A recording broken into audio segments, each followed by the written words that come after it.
Bonjour mes chers amis vierges, bienvenue sur la chaîne Le Tarot de la Transition. Je vous souhaite en pleine forme et surtout en bonne santé.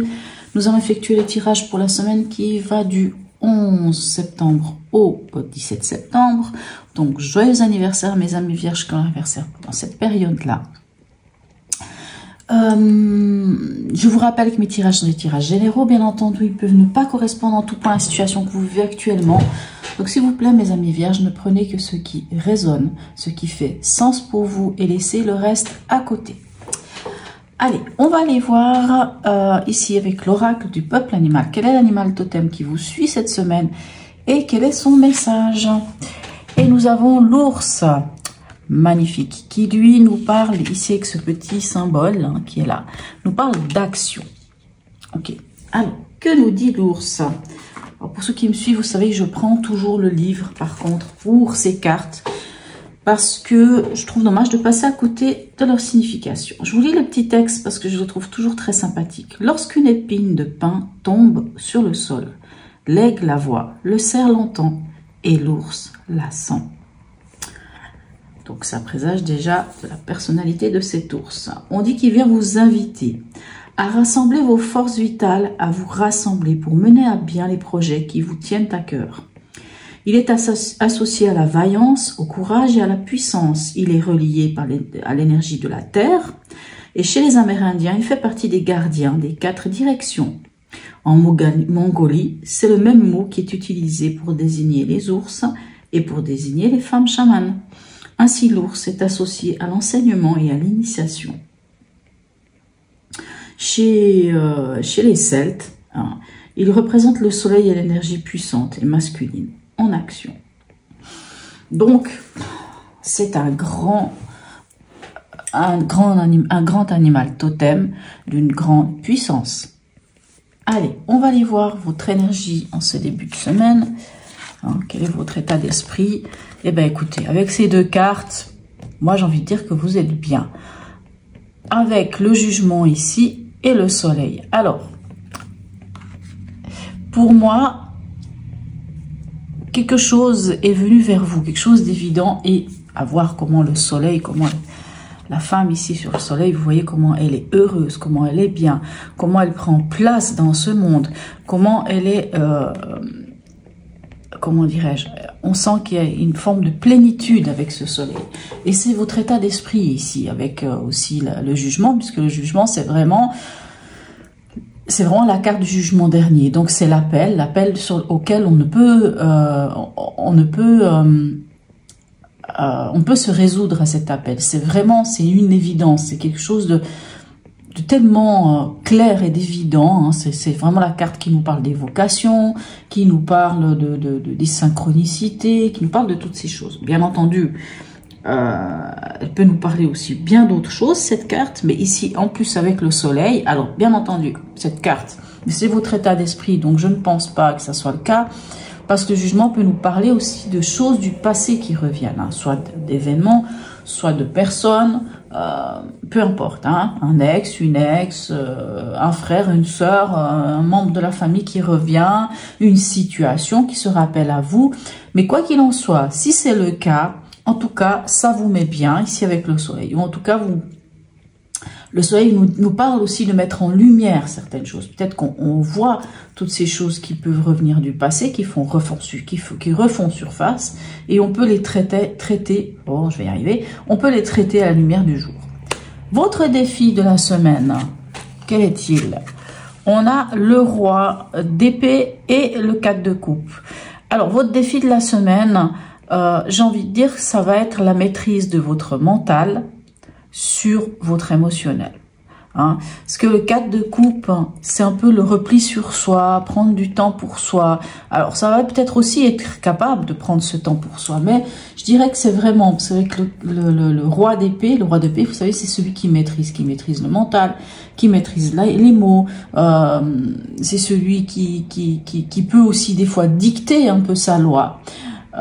Mais je pense surtout que là, votre défi, ça va être de trouver cet équilibre, en fait, entre votre mental et votre émotionnel.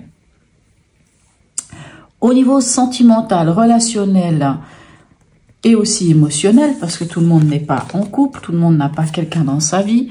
Nous avons le cavalier de denier, pardon, et la reine d'épée. D'accord. Alors, le cavalier de denier, c'est celui ou celle, hein, puisque comme c'est une énergie, hein, cavalier de denier, c'est celui à qui on peut faire confiance. Hein. C'est vraiment quelqu'un de confiance, de bien posé, qui est armé, qui a ce qu'il faut pour... enfin, quelqu'un qui est très concret, hein, qui est très pragmatique. Vous voyez, on peut vraiment se fier à ce cavalier de denier. La reine d'épée, elle...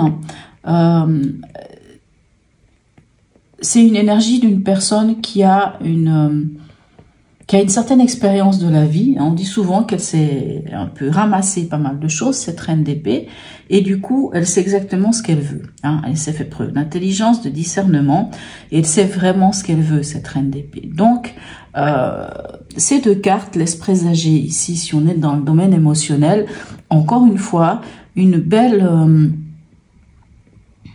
maîtrise des choses, si je peux dire ça comme ça. En tout cas, vous ne vous laissez pas submerger par vos émotions. Clairement, vous ne vous laissez pas submerger par vos émotions parce que vous avez dans le cavalier de denier quelqu'un de très pragmatique et dans cette reine d'épée, une personne qui va pouvoir communiquer, qui va pouvoir dire les choses. Donc ça peut être vous, bien sûr, hein, quand je dis une personne, hein, cette énergie de communication, mais on communique sans embâche, sans pour autant y mettre de l'émotionnel, sans pour autant se laisser submerger par quoi que ce soit. C'est clair, Alors attention, cette reine d'épée, elle a un défaut. Le défaut de la reine d'épée, c'est d'être peut-être trop tranchante. C'est encore une énergie. Hein. Vous soyez un homme, même si c'est vous la reine d'épée, vous pourriez aussi avoir tendance à être trop tranchant, à être trop direct.